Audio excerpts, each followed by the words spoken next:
Hey, YouTube, how's it going? D.I.Y man Glen here on this little D.I.Y channel. Just scalloping the back of the jewellery box lid I'm making for my daughter. This little video, how-to tutorial, call it what you may, is some of the gear I use. And these are just my sort of opinions and it's just my book on it. But a little knife like that, I actually wasn't allowed on any chisels until I learned how to make, sharpen and efficiently use one of these. They're brilliant, they're absolutely wonderful. You'll need one. I'm going to go on how to make one here on this video, but we'll get into that later. Next is a series of flat chisels. If you can grab a chisel and sharpen it, you're away carving.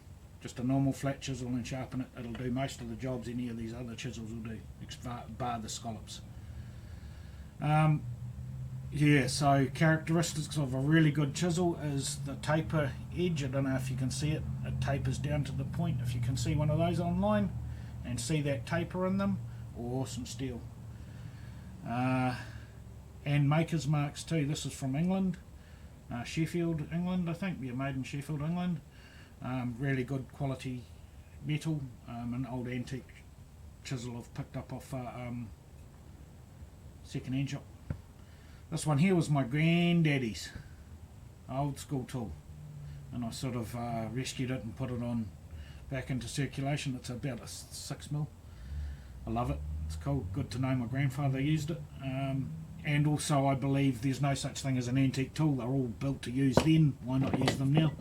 This is my grandfather's also, and a big plus for carving, especially when you're doing walking sticks and stuff like that. It's a draw plane or a spoke shave. Yeah, he made this, so that's quite cool. Number one, number one relating to the flatness of this chisel, and we'll get into that. This is quite a large chisel I use for blocking out. Yet again, there's that taper through it. It's quite wide there, thin there. But yeah, I'm going to restore this chisel. Yeah, so now next on my book would be a series of V chisels, and these are really important, really big must. This is a Swiss made chisel. They have a numbering system on them which allows you to get the right chisel for the job, which is another thing. All chisels have their purpose. That's a 6mm V, this is a 3mm V, and this is for my sort of fine work. And this here I use for blocking out large work. Alright, moves a lot of wood really quite quickly. So there's my three chisels, my three V's.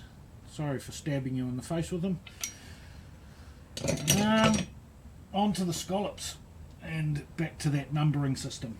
So if this is a number 1, being a flat chisel, this is a number 3, and it's got a slight V in it. It's got a slight curve in it, or gouge in it. So that's a 3, and that's about a millimetre gouge in it. To the other extreme, which is a 9, and that's there. Okay, it's as deep as my thumb. Alright, and that's how you gauge the amount of scallop in your scallop chisel in your gouge. Alright, I use this one for as like a router. I can go down three passes and get down 30mm, 40mm with this chisel. It's really quick, it's really efficient, it's sharp. But yeah, awesome tool. Yeah, number 3, or number 9 and number 3. My old eyes. Yep, number 3. I've got its little sister here, or brother, or whatever you may call it, and that's a number 3 as well. And I've got about a number 4, but this is a marple and they don't have the same numbering system. This will be about number 6, I imagine. And the characteristics of a marple is this coloured handle and the brass strap that's around them. If you can find these online, grab them. I believe they're one of the best chisels in the world, aside from these Swiss made ones. A mallet or a hammer bang, a branch off a tree. And I use this for my fine work, and a heavier, larger for when I block out. Alright, this stuff here is golden. You won't see me clamp work very often. You'll see me with my bench vise with a walking stick in it because they're quite awkward, but you won't see me clamp work very often. Reason being, you have to move it so much. I have to move the work around, and if I've clamped it, I have to undo the clamp, and it's a waste of time. I just get used to it moving. Alright, this is a handheld weapon called facthe.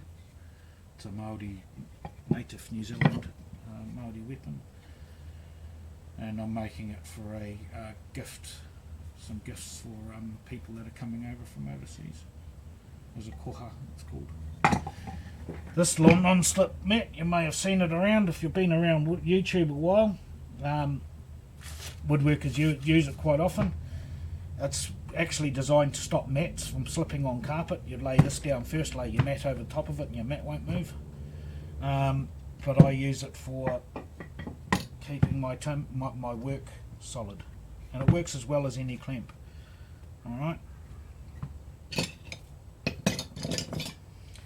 Okay, so it keeps my work solid.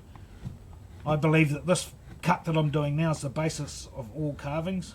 I'm a bit of a hybrid. I use power tools as well, as you do, so I block that out with a grinder with a sanding disc on it, and I come through with this chisel and make it in 15 minutes, 10 minutes, make it look like it's been cut all by hand. Yep, and so I've got this, and underneath it I have carpet, and the carpet's more there. If there's a nail in my bench here, or a piece of metal in my bench that I'm unaware of, the carpet gives me somewhere for my chisel to hit, and I don't ruin the edge, and it also adds to the non-slip value. Here we go. Easy, simple. A guy said he'd be interested in seeing how I make this. I make them cold. Usually when you make knives up, you have to heat the steel up to cherry red, and then dip it in oil, and it softens it so you can work it. Then you heat it at cherry red again, cool it slowly, and it hardens it. Tempering. Yeah, so I make these cold because I can't heat it because of the handle. Alright.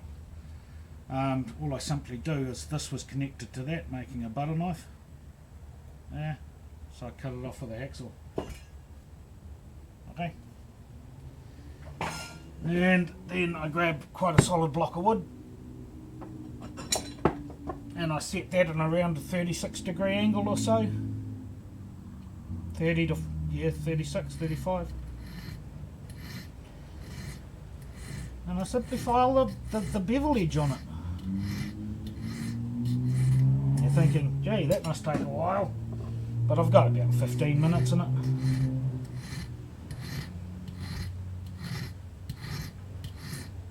Bit of coarse file, a less coarse file. But yeah, I suggest making you guys one of these. They're really simple to make, really easy to make. And if you get an antique butter knife, I mean, I think we've all seen these.